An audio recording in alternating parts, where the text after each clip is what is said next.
I was so engrossed in my favorite game that I didn't hear the footsteps. I immediately tried to hide and I almost succeeded, but it hurts! Hello, my name is Caroline. Please press like and subscribe to the channel. I'm a junior basketball champion. However, not that long ago, I was the biggest nerd at school, and all I played was chess. What do teenagers do on Friday nights? Go to parties? Or to the movies? Well, that really wasn't for me. Every evening, even on the weekends, I headed to the library with my friends from the chess club, Sarah and Mitchell. Look at us. We've read so much today. We should celebrate. Hooray! Let's play 6 games of chess. Yeah. We were nerds. Everyone at school laughed at us and teased us about it, especially the athletes. The basketball players were the most insufferable ones. One day, one of them stuffed my backpack full of gummy worms. All my notebooks got sticky. Ew. Ugh. Fred picked on us the most. He was a bad basketball player, but still one of the most popular guys at school. The athletes got away with everything as long as they were handsome and wore the uniforms. Fred got on our nerves. For example, one day, he glued the chess pieces to the board right before a tournament. Haha, checkmate. It's called checkmate. Genius. Mitchell and Sarah didn't know it, but there was a reason Fred wouldn't leave us alone. I didn't want to tell them about it, but Fred and I used to be friends. Our fathers liked basketball, and they hung out together. He could have become famous if it hadn't been for his injury that left him unable to walk. Fred's dad, who wasn't as good, got into the national team instead of him. They had a big fight. My dad thought Fred's dad had set him up, and he raised hell about it. It was a real nightmare. Fred and I kept spending a lot of time together regardless. I played basketball better than him, and I taught him how to shoot a ball through the hoop. It all came to an end, though, when Fred's dad caught us. Fred, don't you have anyone else you can play with? This stupid girl can't even dribble. She's just like her dad. I just wanted to show her how it's done. How could he say that? I was so angry with Fred that I stopped hanging out with him. That's how I gave up playing basketball. Besides, Dad wouldn't let me play because he didn't want me to end up like him. So I started playing chess instead. Being the biggest nerd at school wasn't cool, but I liked my new hobby and my loyal friends. The athletes sometimes really got on our nerves. However, we laughed at them too, especially when one of them didn't know the answers to an easy test question. This is just too difficult. I don't get it. Yeah, of course. You've got a basketball for a brain. I was embarrassed that I used to be an athlete too, and I hid it from my friends. After all, athletes and nerds are mortal enemies. One evening, everything changed. I'm going to the library to reread some of the stories by Theodore Dreiser. The way to the library lay right past the gym. A basketball game was being played in there. I peeked in through the ajar door, and I couldn't look away. What was happening to me? Without even thinking about it, I hid in the last row and I calculated everyone's moves as if it was chess. I knew exactly how I could win, but my school's team lost again. It sucked. They're terrible! If it weren't for the team's mascot, I wouldn't come to the games at all. I waited until the teams and the fans had left the gym, and I picked up the ball. I was so engrossed in my favorite game that I didn't hear the footsteps. I immediately tried to hide, and I almost succeeded, but... It turned out the basketball players had come back to keep practicing after their loss. The mascot fell and hit his foot. It hurts! I'm sorry. It was an accident. We brought the poor guy to the school doctor. He hadn't hit his leg too hard, so the doctor just prescribed him rest. He wouldn't be able to be the mascot for a while. But the basketball players were angry. That's the last thing we needed. We keep losing our games and now we've lost our mascot. That clown was the only reason anyone came to watch our games. They surrounded me, and I thought I was finished. The team captain, George, came up with a solution. We won't tell anyone that you were in the empty gym and injured the poor guy, if you become our temporary mascot. That was terrible! But in the end, I had no choice but to agree. Fred gloated. You're gonna have to wear that huge smelly suit. Haha. I'll still be a better player than you. Shut up! Both of you shut up! Ugh, was I really gonna have to cheer them on? I had to lie to my friends the next day. I told them I was going to study for a physics test. And think that was the first time I wore the mascot suit. It was so hot. 1, 2, 3, 4. Red Rabbit, win-win! In the last period, the ball accidentally fell into my hands. I wasted no time and I easily threw it into the hoop. The audience started cheering, surprised, and our team won for the first time in a long while. Wow, I guess the mascot really mattered. The team members lifted me into the air, and I noticed Sarah in the stands. My friend didn't recognize me because of the costume, but what was she doing there anyway? In any case, I was happy. Throwing the ball into the basket had felt so good. But Fred came and ruined my mood as usual. Caught up to me on the way home. Hiding from your friends, now you're cheering for me, huh? What do you want? I need help. Fred said that he had tricked Sarah into coming to the game to scare me, and he threatened to tell my friends about everything if I refused to coach him. He really had no shame. How could he ask me for something like that after what had happened when we were kids?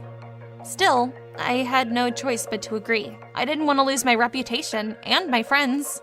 I was worried that I would be no good at it after years without practice. If Fred fails in the next game again, he'll definitely rat me out. I snuck out of the house that night to practice. As I was coming back home, my dad drove out of the kitchen in his wheelchair. He'd been in too much pain to sleep and heard my footsteps. What are you doing? I told you not to play anymore. You're grounded. Come home right after school from now on. I shouldn't have practiced that night. However, let me tell you a secret. I really liked it. When I was playing, it felt like the rest of the world didn't exist. I had to skip the chess classes. After all, that was the only time I could coach Fred. It wasn't that bad, though. I was still great at basketball. And deep down, Fred was still a good guy. For example, he gave me a ride on his motorcycle after each practice so I would get home on time. Hold on to me. Riding a motorcycle's different from riding a bicycle. This baby's faster than a tiger. That's the fastest animal, right? Cheetahs are faster, genius. I'm not scared. Let's go already. Are you sure you're not a nerd? Fred gave me a ride as usual and left. But when I turned around, I saw Sarah and Mitchell. It turned out that my friends had come to visit me. They thought I'd skipped chess because I was sick. They looked furious. Caroline, what are you doing? How could you lie to us? Wait, let me explain. Why the hell are you dating Fred? There are so many different guys out there. You had to choose our worst enemy? What? We don't want to talk to you anymore, ever. They didn't listen to me, and they left me alone with my secret. I was such a fool. The next day, Fred did great during the game for the first time in a while.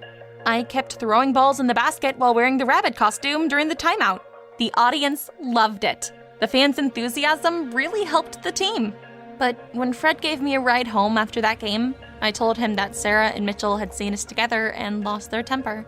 Fred's reaction was weird, and eventually he confessed. That's on me. I asked my friend for some help, and he suggested they come here. Just imagine, Fred had hoped that I'd be able to spend more time with him if I fought with my friends. It really was true after all. Athletes were dumb.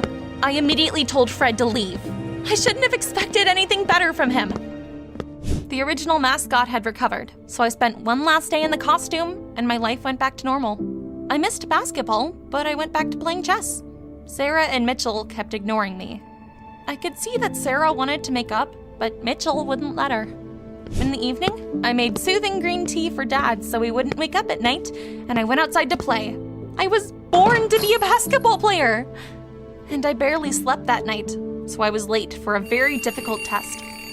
Sarah and Mitchell hadn't signed up for robotics, so they weren't there. I was the last person to run into the classroom. That had never happened to me before, and I realized that there was only one empty seat left, next to the captain of the basketball team. What was George doing there? Before I'd even caught my breath, George immediately started whispering in my ear. Help me or I'll be kicked out of the course. Well, okay. It wasn't a big deal for me, and after the test, George said he'd let me play in the final game instead of Fred as a thank you. You could even wear the mascot mask. No one will know it's you. And of course I agreed. I was over the moon. However, Mitchell and Sarah sat down next to me in the dining room and my mood was ruined.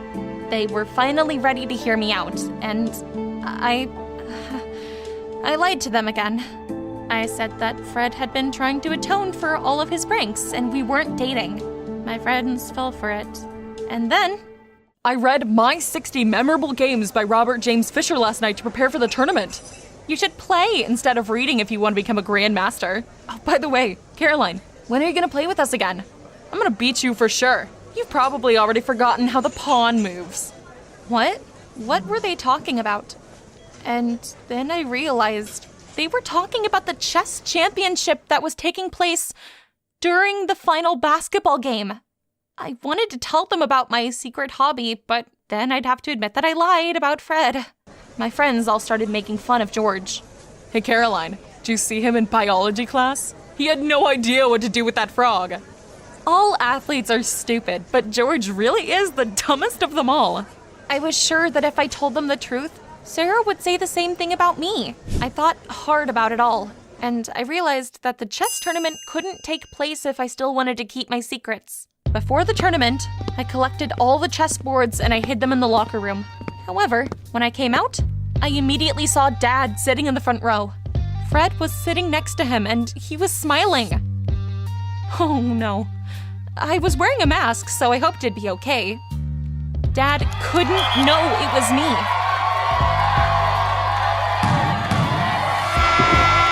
We won! And when the team lifted me into the air, I noticed Sarah in the stands. What was going on? Were they dating? The principal suddenly walked into the gym with Mitchell. Fred disrupted the chess tournament again. He's done for.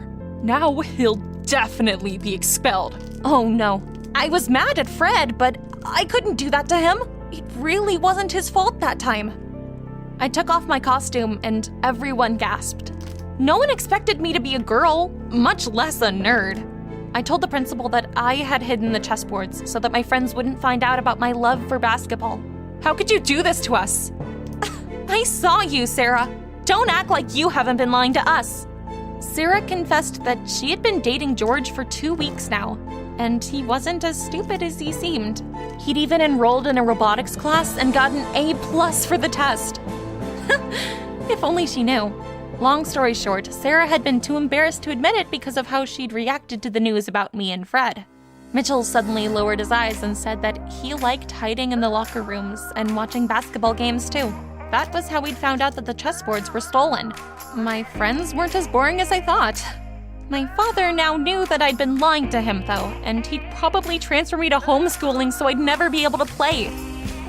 However, to my surprise, I saw that he had tears of pride in his eyes. It turned out that Fred had helped our dads reconcile and told him what a talented daughter he had. He'd even brought my dad to the game to show him what I was capable of. I've watched you play, and I'm not gonna stand in your way again. You are the future of basketball. After that, I got surrounded by my teammates, and George said we should keep playing together. I gladly agreed because I no longer had to hide my passion from my friends or my father. Over time, I helped our team move up in the standings. Sarah and Mitchell came to every game, and they became my most loyal fans. And that's my story. Have you ever had to hide your hobbies from your friends? Tell us in the comments down below. Hey squad! Like to see your life in comics? Stories that are so embarrassing that even friends do not know about them. Don't say you don't have such ones. They belong on the Anon Please channel. Check it out! Click here.